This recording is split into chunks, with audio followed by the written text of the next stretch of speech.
नमस्कार। News times के इस बुलेटिन में आप सभी का स्वागत है। आपके साथ मैं तृप्ति विश्वकर्मा।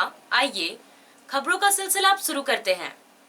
आपदा प्रबंधन के तहत राज्य सरकार की ओर से 15 जनवरी 2022 तक प्रभावी निर्देशों का अनुपालन करने 15 से 18 वर्ष के लाभुकों का टीकाकरण और कोरोना वायरस संक्रमण के प्रभाव को नियंत्रित करने के लिए आपदा प्रबंधन को क्रियाशील बनाने को लेकर पश्चिमी सिंहभूम के उपायुक्त अनन्य मित्तल और पुलिस अधीक्षक अजय लिंडा ने पदाधिकारियों के साथ वर्चुअल बैठक की। बैठक में उपायुक्त ने कहा कि 15 जनवरी 2022 तक जारी दिशा निर्देशों का 100% पालन कराने का निर्देश दिया। उन्होंने नई गाइडलाइन के तहत जिले में सभी पार्क, स्विमिंग पूल, चिड़ियाघर, पर्यटन स्थल, खेल स्टेडियम निर्धारित तिथि तक बंद रखने को कहा।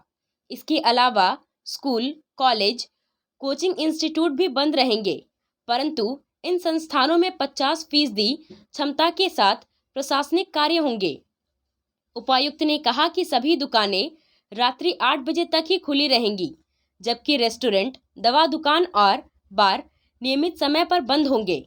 उपायुक्त ने कहा कि एक सप्ताह के अंदर विद्यालयों में अध्ययनरत निर्धारित आयु वर्ग के सभी बच्चों को कोविड-19 टीका से आच्छादित किया जाए। कि कोरोना दिनों दिन चाईबासा जिले में अपनी रफ्तार पकड़ रही है, तो कोरोना से बचाव का सबसे अच्छा तरीका है कि भाई जब भी बाहर निकले मास्क पहने, सोशल डिस्टेंसिंग का पालन करें।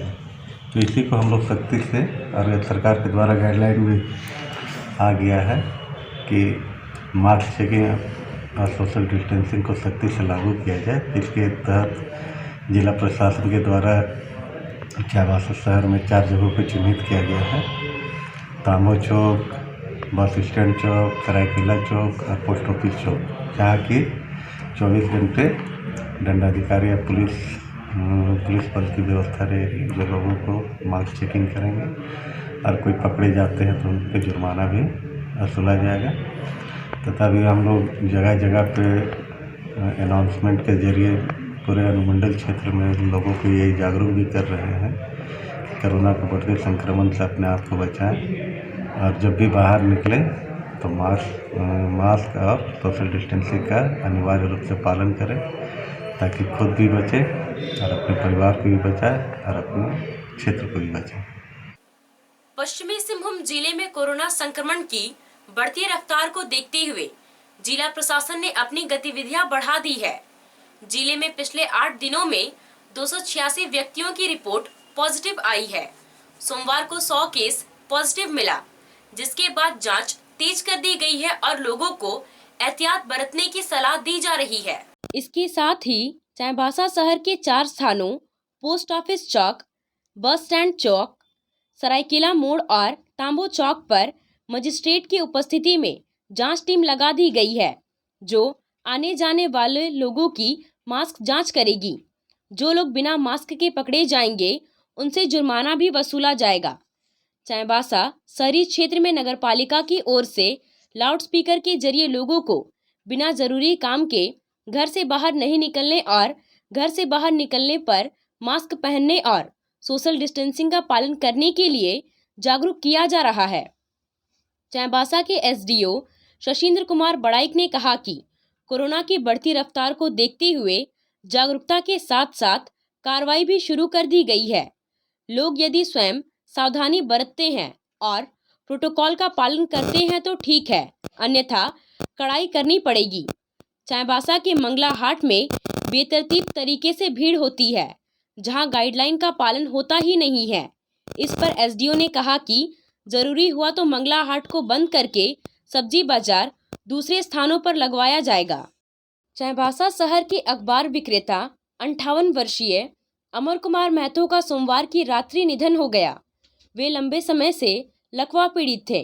उनका इलाज मुंद्रा नर्सिंग होम में चल रहा था। सोमवार को अचानक तबीयत बिगड़ जाने के बाद मुंद्रा नर्सिंग होम में भर्ती कराया गया, जहां इलाज के दौरान उनका निधन हो गया। उनका अंतिम संस्कार चक्रधरपुर स्थित इंदकाटा गांव में मंगलवार को किया गया। मनोहरपुर के पूर्व विधायक गुरुचरण नायक पर झिलरुआ गांव में नक्सलियों ने हमला कर दिया है। इस हमले में विधायक गुरुचरण नायक घटनास्थल से भागने में सफल रहे, जबकि 2 अंगरक्षक नक्सली के कब्जे में हैं और एक अंगरक्षक किसी तरह भागकर सोनुआ थाना पहुंच गए हैं। विधायक गुरुचरण नायक खेल प्रतियोगिता में मुख्य अतिथि के रूप में शामिल होने गए थे। पुरस्कार वितरण कर विधायक 3 अंगरक्षक के साथ मैदान से निकल रहे थे। इसी दौरान 50 की संख्या में घात लगाए नक्सलियों ने गोलियों से हमला कर दिया। इस हमला का जवाब विधायक के अंगरक्षकों ने दिया। दोनों ओर से गोली चली। इसी दौरान एक अंगरक्षक ने मौका देखकर विधायक को घटनास्थल से लेकर किसी तरह सोनुआ थाना पहुंच गए, जिससे विधायक और एक अंगरक्षक की जान बच गई, जबकि 2 अंगरक्षक की मुठभेड़ में शहीद होने की सूचना है, लेकिन अब तक इसकी पुष्टि नहीं हुई है।